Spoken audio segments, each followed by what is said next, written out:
panganak ng isang ina, natural na lumalaki at nagkakagatas ang kanyang dibdib. Pero ang nakilala naming ina na tiga Molave, Zamboanga del Sur, si Janice, may dibdibang tanong. Normal din ba na pagkasilang niya ng kanyang baby, ang kanyang kilikili tinubuan din ng suso?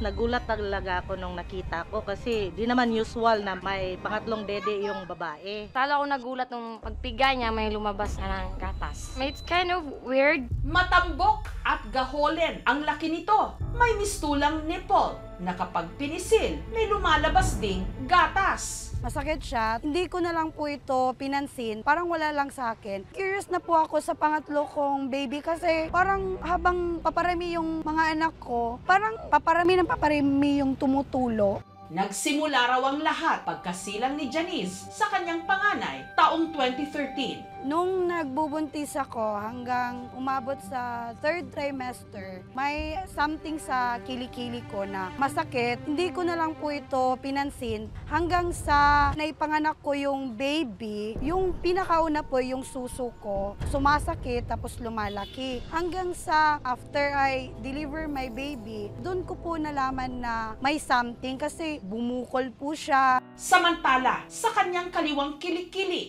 may tumutubo ring tila maliit na bukol.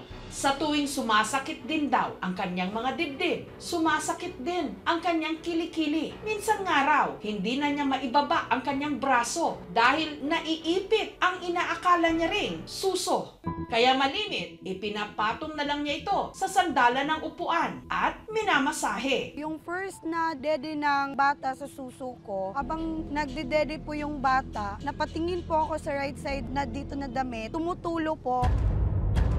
Pero yung papalaki ang bata, kung hindi ko siya pipisilin, hindi siya lalabas. Para makontrol ang paggagatas ng kanyang kilikili, tinatalian ni Janice ng tela ang kanyang dibdib sa paniniwalang dito rin nagmumula ang gatas na lumalabas sa kanyang kilikili. At para hindi raw gaanong mabasa ang kanyang damit, nag-iipit siya rito ng bimpo. Pero nung natigil si Janice sa pagpapasuso ng kanyang panganay, bagamat nanatili ang umbok na hinto raw ang paggagatas ng kanyang kilikili. Pero pagkasilang ni Janice sa kanyang pangalawa at bunsong anak, bumalik daw ang paggagatas. Yung gatas sa kilikili ko, mas maputi po siya kaysa sa gatas po ng suso ko. Baka po hindi magkapareha yung lumalabas na gatas sa kilikili ko at saka sa suso ko. Hindi po ako nakapag-decide na tikman. Ang paniniwala ng mga nakatatanda sa kanilang bayan, ang hinihinalang pangatlong suso ni Janice, posibleng bunga raw ng pagsunod niya sa lihi.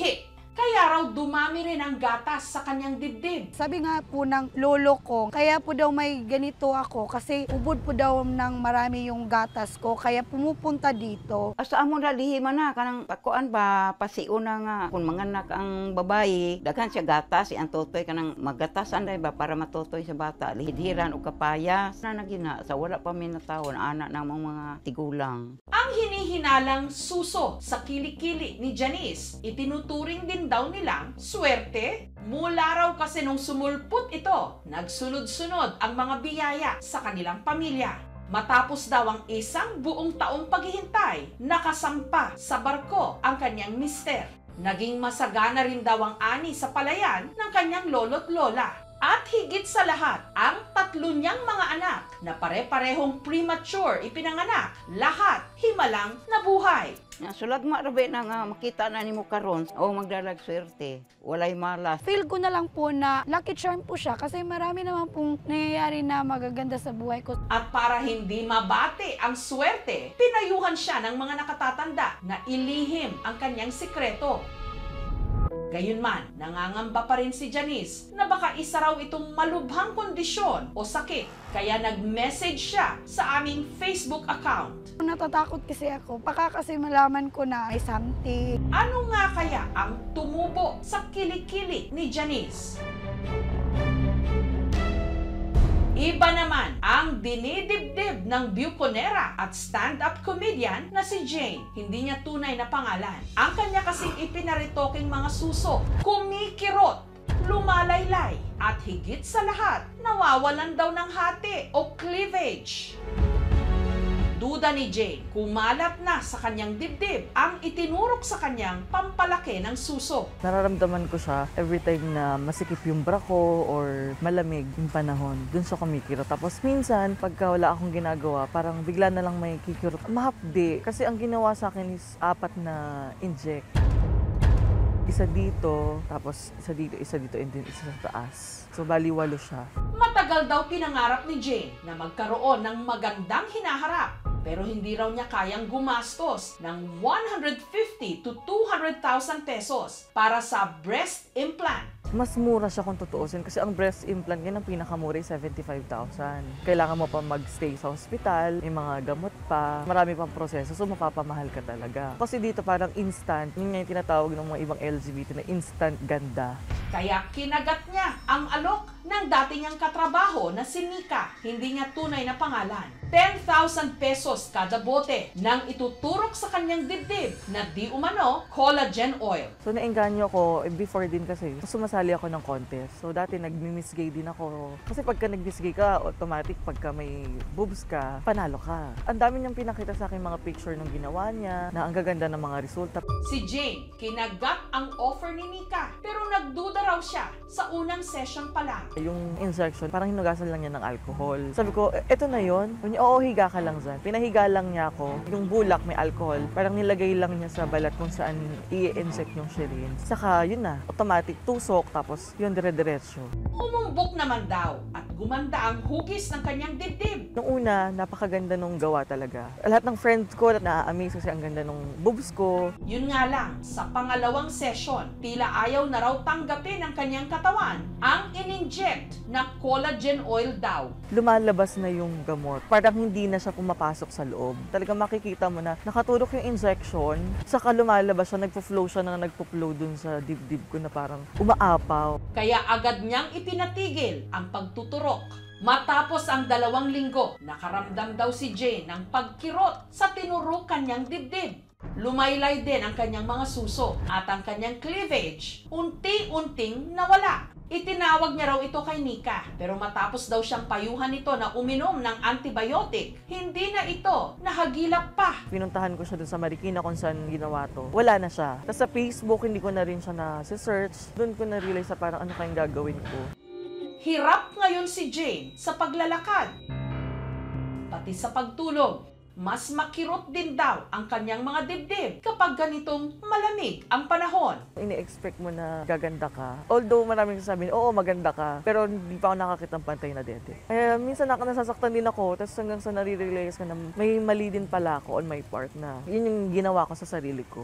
Ang collagen, ginagamit pampalaki ng suso. Pero ang hinala, ang collagen daw na itinurok kay Jane, maaring nahaluan ng petroleum jelly. Collagen kasi not so many doctors use it, I think. But if tama ang lagay ng filler dun sa area at marunong man yung nagalagay, then it should be safe. Ang petroleum jelly wasn't made to be injected inside the body. There are certain people who say it's collagen, who say it's hyaluronic acid, pero they may be injecting something else. At kung hindi raw ito matatanggal sa kanyang katawan, They feel lumps and bumps. Some do have concerns about changes in their skin and also pain. If hindi or pinabayaan and mag-react talaga ang katawan mo doon sa in-injection sa'yo, eventually, you may need na matanggal na talaga yung breast ng tao. Probably, we could start off with some imaging, like MRI, CT scan, para makita lang natin kung ano yung nakita nating effect. Now, most probably, you still would need to undergo surgery para hindi na siya lumala pa. Huwag kayong magpa-inject. Kasi kung gusto mo magpalaki, there are more accepted ways of doing it. Pero having injected something that wasn't made for the body, for sure, magkakaproblema ka. Mag-iipon muna for the CT scan. Yung surgery kasi yun naman talaga yung nararapat. Gusto ko na talaga siya matanggal para magbago lahat. Kasi once na pinatagal ko pa siya, baka mas lalong lumala, mas malaki yung gagastusin. samantala, balikan natin si Janice na tinubuan daw ng suso sa kanyang kilikili. Nitong Miyerkules, sinamahan siya ng aming team sa isang espesyalista. Ayon sa breast surgeon na si Dr. Broxil Macabinlar, ang kondisyon ng kilikili mo ay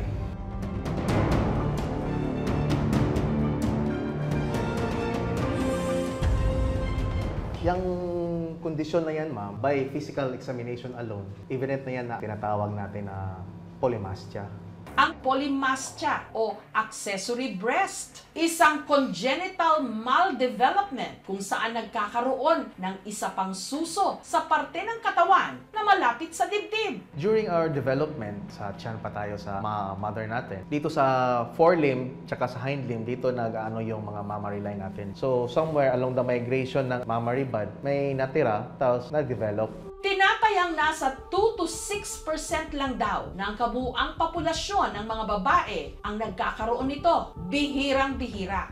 At kadalasan, ang susong tumutubo walang nipple o utong. Safe naman kasi benign condition yan. It's just a kanang development of an extra breast. Kung gustuhin ng patient na hindi magpa-opera, pwede. Ang disadvantage lang kasi tatlo, dito, dito, dito. So, marami yung pwedeng location sooner or later if the patient could develop a pathology. Pwedeng dito. Kung ano yung lumalabas dito, same lang yun sa dalawang breast. Oo, nainom. Pero for now, I think what's best for you is go on lang with your lactation with your baby. Breastfeed your baby for 2 years. And after that, mawawala rin yan. So, as long as you're not still on menopause, active pa rin yung extra na breast mo. Hindi naman po siya nakakabahala sa akin. Siguro pag medyo nega na yung nararamdaman ko, siguro magpapasya na ako na magpapa-opera. Isa ang dibdib sa pinakasensitibong bahagi ng ating katawan. Kaya naman kung may kakaibang nangyayari rito o kaya kung gusto itong padagdagan o pabawasan, ang payo ng mga eksperto dapat dibdibin. Thank you for watching, mga kapuso. Kung nagustuhan niyo po ang videong ito, subscribe na sa GMA Public Affairs YouTube channel. And don't forget to hit the bell button for our latest updates.